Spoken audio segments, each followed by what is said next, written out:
하나님 말씀은 에베소서 2장 19절에서 22절까지입니다. 에베소서 2장 19절에서 22절까지 신약성경 312쪽에 있습니다.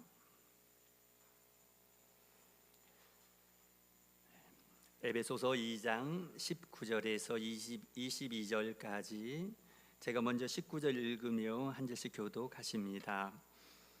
그러므로 이제부터 너희는 의인도 아니요 나그네도 아니요 오직 성도들과 동일한 시민이요 하나님의 권속이라.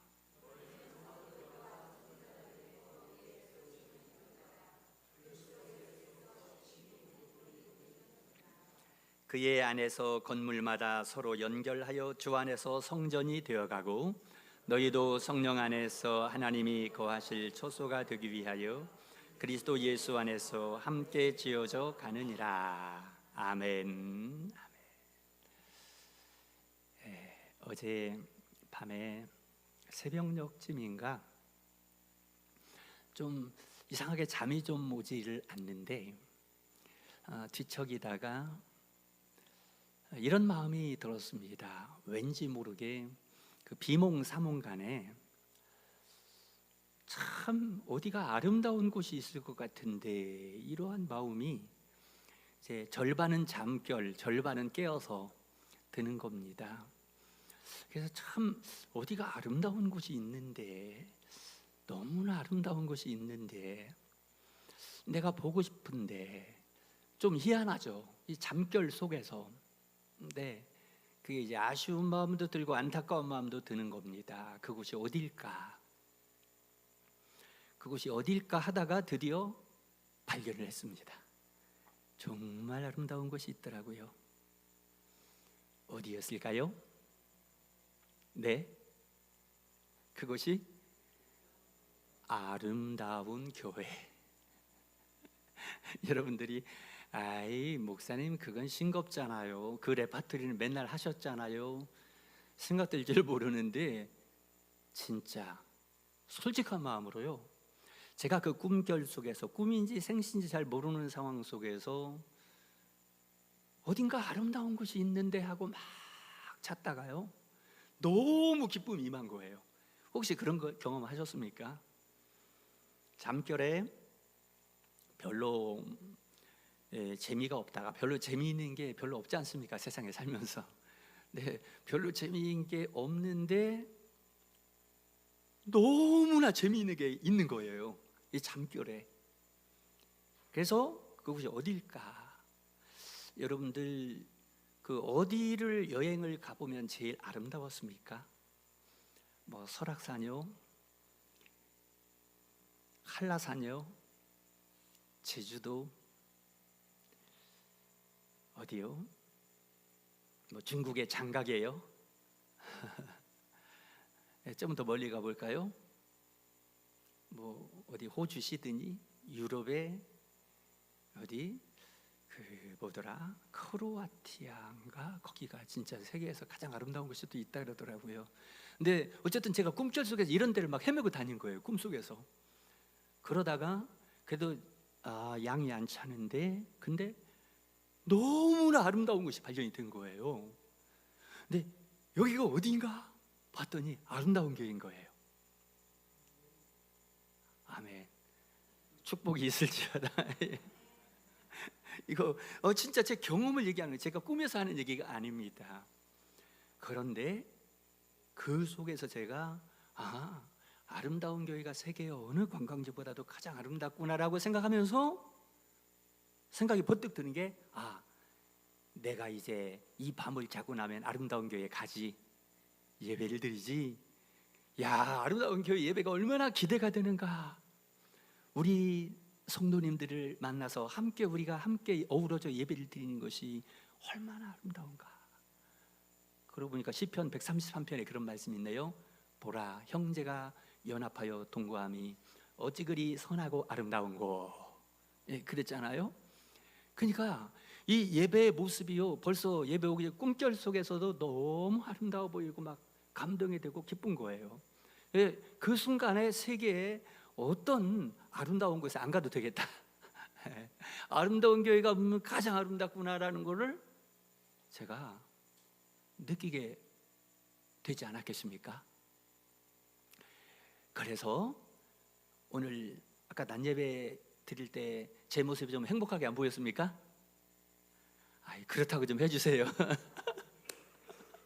예, 정말이에요. 그게 계속 연속이 돼서 아름다운 교회에 와서 우리가 함께 예배를 드린다는 거, 이 아름다운 이름 자체가 아름다운 곳인데 진짜 그렇다니까요. 제가 보니까 그래서 하는데, 자 여러분, 제가 이렇게 서론을 너무 거창하게 얘기하는 것 같은데 오늘 말씀 속에 보니까 정말 그렇다라는 것입니다. 자 여러분, 우리는 인생을 살면서 더 소중한 것, 가치 있는 걸 찾아다닙니다. 쉽게 말하면 황금을 찾아가고 다이아몬드를 찾아가는 삶을 삽니다. 어떻게 하면 내가 더 잘 살아볼 수 있을까? 그래서 더 가치 있는 것을 찾습니다. 더 가치 있는 걸 또 찾습니다. 그래서 내가 황금을 많이 소유하면, 내가 금수저 인생이 되어지면은 내 자녀들도 금수저를 물려받아 되겠지. 내가 다이아몬드를 많이 차지해서 다이아몬드 인생이 되어지면 내 자녀들은 다이아 수저가 되겠지라고 하면서 우리의 인생을 어찌 보면 모든 것을 걸고 가치 있는 걸 찾아다닙니다. 금이든 다이아든 아니면 내가 어떤 명예를 얻을 수 있는 것이든 어떤 지위든 찾아다닙니다. 그런데 찾다가 진짜를 찾게 되었습니다. 가장 가치 있는 걸 찾게 되었다는 말입니다. 여러분, 또 질문 드려봅니다. 세상에 황금을 찾아가고 다이아몬드를 찾아가고 술새끼를 찾아가며 누구나, 이건 공통적입니다. 모두 여러분 다 열심으로 내가 가치 있는 걸 찾는데 가장 가치 있는 것을 찾았다는 것입니다. 그 가장 가치 있는 게 무엇일까요?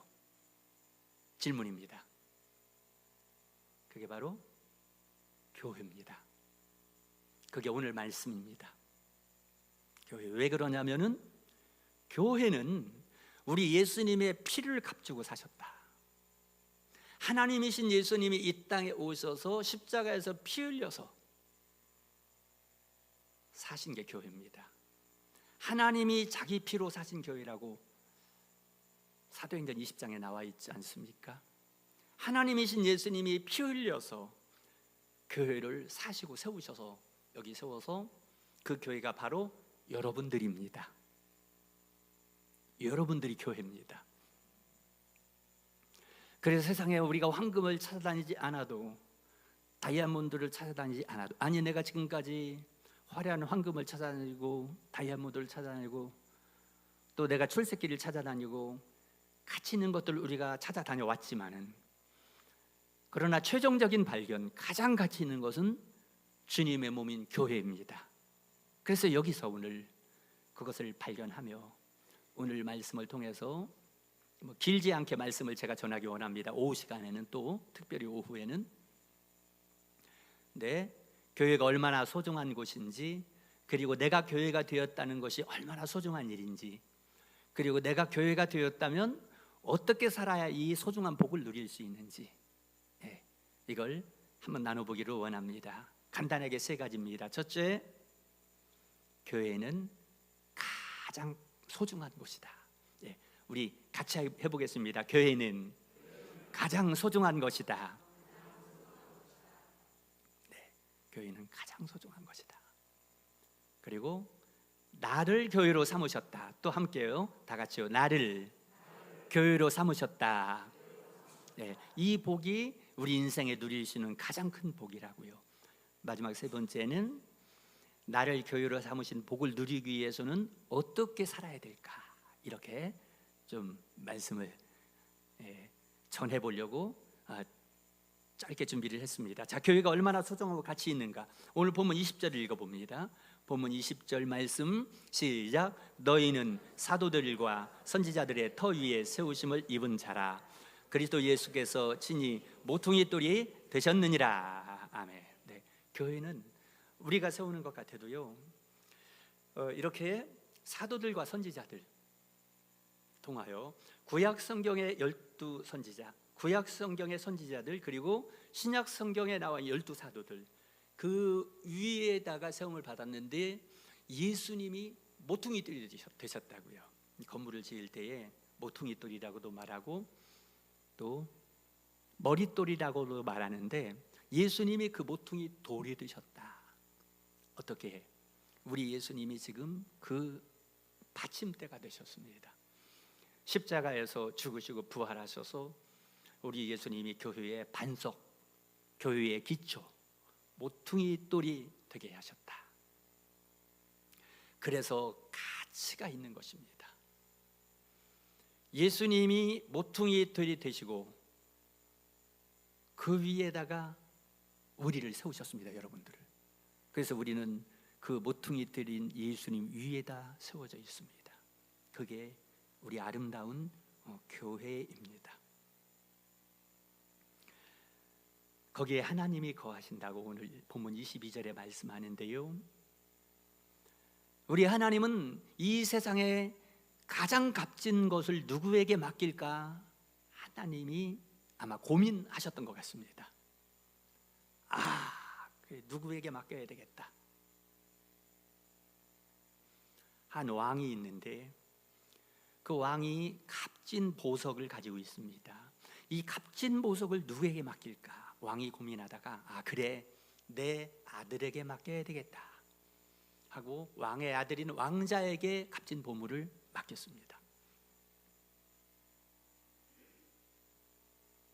그러한 게 교회입니다. 하나님이 하나님의 가장 소중한 것을 누구에게 맡길까 하다가 우리 주님의 교회를 세우고 거기에 맡겨주신 거예요. 여러분들은 하나님의 아들로 딸로서 하나님의 보물을 맡은 분들이십니다.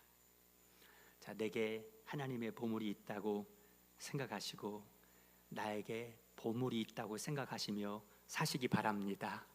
나에게 가장 값진 보물이, 그게 교회다.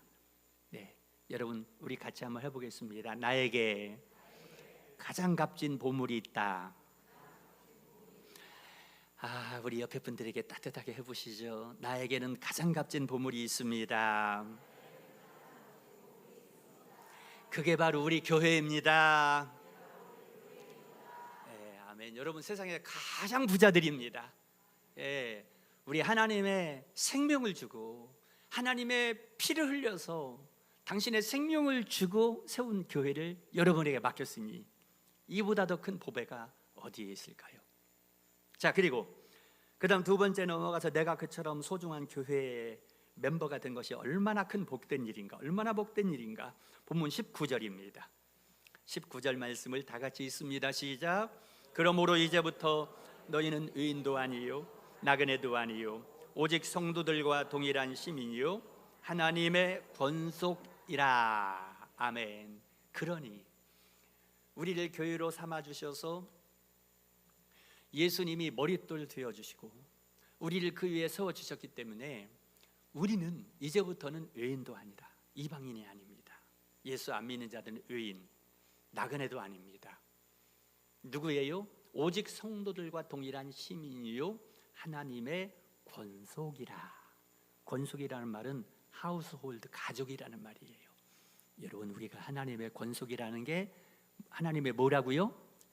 가족이라는 것입니다.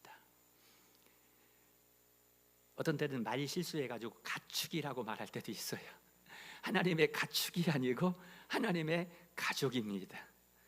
예, 아까 우리 잠깐 이 목사님 인도하기 전에 집에 강아지 키우는데 강아지가 그렇게 소중하다 그러는데 우리는 하나님의 집에 강아지가 아니라 하나님의 집의 가족입니다. 가족. 나는 하나님 아버지 집의 가족이다. 다 같이 하겠습니다. 나는 하나님 아버지의 가족이다. 와, 그러면 이 만물의 주인 되신 하나님 아버지의 가족이 됐다면 우리 부족함이 없지 않습니까? 그게 교회입니다. 교회. 교회는 하나님의 가족이 된 거예요. 가족으로 입양된 겁니다. 고아가 있잖아요. 고아원에 가면 많은 고아들이 너무 불쌍합니다, 사실. 근데 어느 대기업의 회장님이 자식이 없습니다. 고아원을 방문해서 누구를 입양을 하나 하려고 보다 보니까 한 아이가 있는데 왠지 마음이 끌립니다. 그래서 그 아이를 대기업 회장님이 아들로 입양을 했습니다. 그러면 이 아이는 고아에서 일순간에요 모든 게 다 바뀌어버립니다. 여러분, 우리가 세상에 탕자처럼 고아에 신세했는데 하나님이 우리를 양자로 삼아주신 거예요. 법적으로 영접하는 자 곧 그 이름을 믿는 자들에게는 하나님의 자녀가 되는 권세를 주셨으니, 호적에 아예 너는 내 자녀야 하고 호적에 올렸다는 말이에요. 하나님의 자녀가 되는 권세를 주셨다. 그래서 그 뜻이 교회는 하나님의 가족이다라고 말하고 있는 것입니다. 그렇다면 우리가 하나님의 가족이 됐으면 어떻게 살아야 될까? 하나님의 가족답게 살아야 되겠죠. 찌질하게 살지 마시고 풍성한 의식을 가지고 살아야 되겠고, 내가 하나님의 가족이 됐으니 하나님의 가족이 된 우리 지체 서로를 진정으로 사랑하며 살아야 되겠습니다. 그렇죠. 그러면 내가 하나님의 가족임을 경험하게 됩니다. 사랑하며 살면. 아까 구역들이 이렇게 옹기종기 모여 앉아서 교제도 하고 나눔도 하는 모습이 참 아름다워 보였습니다. 우리 하나님 아버지 보실 때 얼마나 아름다워 보일까요? 하나님의 자녀들이 서로 구역들이 공동체로 모여서 사랑의 교제를 하고 서로 위로의 말을 하고 격려의 말을 하고 사랑을 나누는 모습이 얼마나 아름다워 보일까요? 네, 이 모습이 바로 우리가 교회로서의 역할을 하는 것입니다. 교회로서의 역할을. 그런데 그게 쉽지 않죠.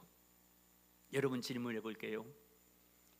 가정에서 부부간에 살아갈 때, 결혼할 때는 검은 머리가 팥뿌리가 되도록 사랑하며 살겠다 했는데, 진짜 검은 머리가 팥뿌리 되도록 사랑하며 사는 게 쉽습니까? 어렵습니까? 저쪽만 어려우신가 봐요. 여기는 쉬우신가 봅니다. 리액션을 제가 칭찬하는 거예요. 리액션을 하시는 분들. 네, 어렵죠. 사랑의 유효기간이 있다고 하지 않았습니까? 그래서 힘든데, 제가 며칠 전에 우연히 저희 집에 TV가 켜져 있는데 밤중에 그 가수 인순이가 노래를 하더라고요. 근데 인순이가 노래를 하는 거를 제가 듣는데, 와, 이 노래가 너무 은혜가 되는 거예요. 그래서 그 가사를 제가요, 빨리, 저는 은혜가 되는 거나 뭔가 깨달음이 있으면 빨리 꺼내가지고 여기다 입력을 합니다. 제가 엄지족이 돼가지고 엄청 타이핑이 빠릅니다. 다다다다 했는데 보면서, 왜냐하면 TV에 자막이 지나가기 전에 빨리 입력을 해야 되니까. 근데 그 노래가 무슨 노래였냐면 제목이요, 바멍똥이었습니다. 혹시 아시는 분? 인순이가 올해 5월 9일 날 발표한 신곡이에요. 근데 제가 좀 조사를 해봤습니다. 근데 그 노래 제목이 바멍똥이래요. 바멍똥이 무엇인지 아는 분? 와, 저만 아나 보다. 바보 멍청이 똥개. 그래서 저는 무슨 노래가 바보 멍청이 똥개 같은 거야, 무슨 노래가 저래? 근데 여러분, 그 노래를 들으면 은혜를 받았다니까요. 그래서 그 가사를 제가 여기다 준비를 해서 우리 원장님한테 좀 띄워달라고 했습니다. 이렇게, 자, 여기 나오는 거죠. 여기 있어요. 누구는 같이 있어도 혼자 있다고 느끼고, 누구는 혼자 있어도 같이 있다고 느끼고, 누구는 마음이 떠나도 몸은 머물러 있고, 누구는 몸은 떠나도 마음은 머물러 있는데, 나는 내 방식대로 사랑하진 않았나. 난 살고픈데 사랑하고 싶어서, 하지만 난 바보 멍청이 똥개. 나는 이렇게 여기 혼자 항상 그대로 바보 멍청이 똥개. 나는 이렇게 혼자 여기 혼자 이렇게 나는. 누구는 사랑 안에서 밖을 그리워하고, 누구는 사랑 밖에서 안을 그리워하고, 누구는 남이 아닌 자기밖에 사랑할 줄 모르고, 누구는 자기보다도 남을 더 사랑하는데, 나는 내 방식대로 사랑하진 않았나. 나는 또다시 실패한다 해도 사랑을 다시 찾을 거야. 힘들어. 그래서 난 바보 멍청이 똥개. 나는 이렇게 여기 혼자 항상 그대로 바보 멍청이 똥개. 나는 바보 멍청이라는 겁니다. 왜? 사랑을 하고 싶은데 너무 외로워. 사랑을 하고 싶어. 근데 잘 안 돼. 항상 홀로인 것 같아. 누구는 사랑 안에 있으면서도 밖에 있는 걸 그리워하고, 누구는 사랑 밖에 있으면서 안에 있는 사랑을 그리워하고, 누구는 남이 아닌 자기밖에 사랑할 줄 모르는데, 누구는 자기보다 남을 더 사랑하는데, 이게 이제 인순이의 인생 고백입니다. 자기가 아빠가 흑인이고 엄마가 한국인이잖아요. 살아오면서 많은 무시도 받고 상처도 받으면서 사랑을 좀 받고 싶은데 사랑 못 받은 상처, 사랑을 좀 하고 싶은데 안 받아주는 거, 이런 거가 인생이 녹아있는 올해 2025년 5월 9일 날 발표한 곡이에요. 어찌 보면 눈물도 나고. 근데 제가 왜 은혜 받았다고 하냐면 이게 우리의 고백이 아닌가요? 내가 사랑하고 싶은데 사랑이 잘 안 되고, 사실은 우리 안에 사랑이 있음에도 불구하고 바깥에 사랑이 있는 것처럼 자꾸 바깥을 바라보게 되고, 또 바깥에 있는 사람들은 또 안에 있는 것이 뭐가 좋은가 싶어가지고 자꾸 안을 바라보게 되고, 그렇게 또 실패하고, 사랑에 실패하고, 또 내 방식대로 사랑하지 않았나. 내가 사랑한다고 했지만은 내 방식대로만 사랑하지 않았나. 이게요 명곡이더라고요. 명곡이요, 이 가사가. 그래서 제가 좀 창피하지만은 이 노래를 인순이처럼 부르지는 못하는데, 어젯밤에 제가 한번 불러봤습니다. 인순이처럼 부르는 게 아니고 제가 만든. 누구는 같이 있어도 혼자 있다고 느끼고, 누구는 혼자 있어도 같이 있다고 느끼고, 누구는 마음이 떠나도 몸은 머물러 있고, 누구는 몸은 떠나도 마음은 머물러 있는데, 나는 내 방식대로 사랑하진 않았나. 난 살고픈데 사랑하고 싶어서, 하지만 난 바보 멍청이 똥개. 이렇게. 누구는 사랑의 안에서 밖을 그리워하고, 누구는 사랑의 밖에서 안을 그리워하고, 누구는 남이 아닌 자기밖에 사랑할 줄 모르고, 누구는 자기보다도 남을 더 사랑하는데, 나는 내 방식대로 사랑하지 않았나. 나는 바보 멍청이 똥개. 이게 내 고백이더라고요. 여러분들 고백 아닙니까? 그래서 그럼에도 불구하고 우리가 서로 사랑하는,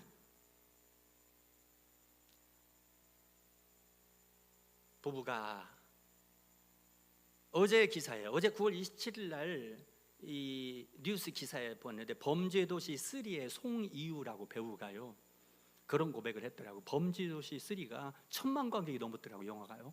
저는 처음 알았어요. 그렇게 유명한 영화인지. 여기에 출연한 송이유 배우가 아가씨인데, 이쁜 아가씨인데, 배우니까 사업가 남편과 결혼 후에 2년 만에 이혼을 했다. 근데 했던 말이 뭐냐면 함께 사는 게 어려워 그랬습니다. 만나서 뜨거운 사랑에 빠져 한 달 만에 결혼했는데 2년을 막 갈등하다가 2년 지나고 나서 서로 결별을 하게 되어집니다. 그러면서 이 송이유가 얘기합니다. 왜 헤어지느냐? 너무 힘들다. 같이 사는 게 너무 힘들다. 남편에게 끊임없는 배려의 싸움인데, 그 질문해 보니까 다 받아줘야 되는데 받아줄 수가 없다. 그거를. 결혼하고, 이 송이우 씨 얘기입니다. 결혼하고 4년 차, 5년 차, 그걸 넘기면 10년까지 간다고 한다. 그러면서 계속 20년, 30년은 가겠죠. 그런 아름다운 사람들도 있대요. 이렇게 말한 거예요. 이 얘기가, 어떻게 결혼해서 20년, 30년, 30년을 함께 사느냐, 어떻게 그렇게 참아주고 인내하고 배려하면서 20년, 30년을 살 수 있냐, 그렇게 아름다운 사람도 세상에 있네요, 이 말이에요. 이거예요. 그러면서 돈 많은 사업가랑 결혼했는데 2년 만에 결별을 하게 됐다. 이유는 맞춰 살기가 너무 힘들다. 함께 살기가 너무 힘들다. 맞습니다, 여러분. 함께 살기 힘듭니다. 너무 다르기 때문이죠. 힘듭니다. 여러분들, 아름다운 교회 안에서 이렇게 함께 사는 것이 얼마나 힘듭니까? 진짜입니다.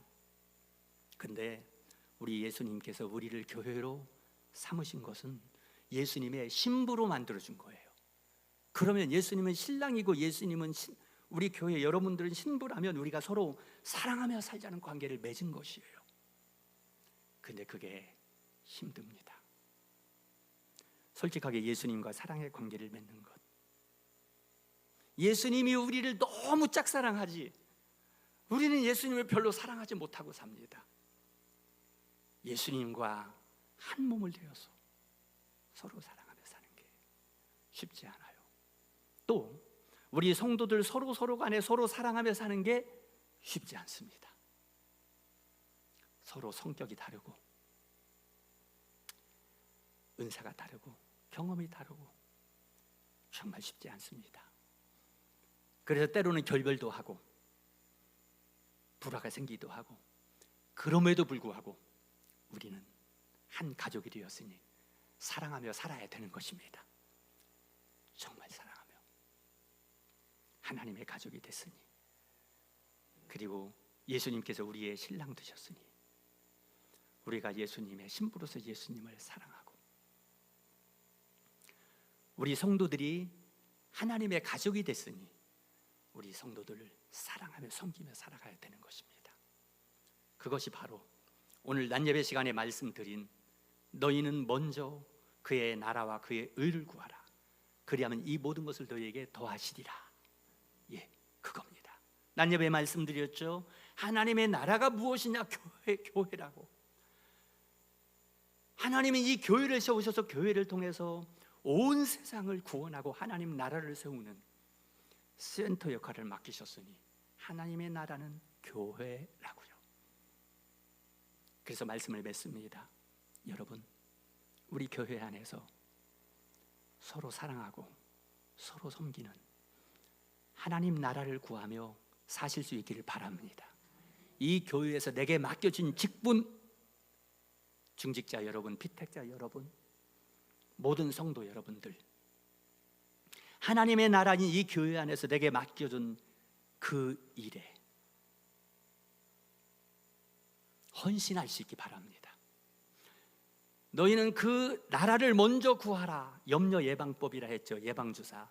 먼저 예방, 먼저 하나님 나라 구하라. 먼저 교회 예배, 교회 기도, 교회 봉사에 먼저 하여라. 그래야면 이 모든 것을 너희에게 더해 주시리라. 우리 삶에 염려되는 부분과 필요한 모든 것들도 우리 주님이 채워 주실 것입니다.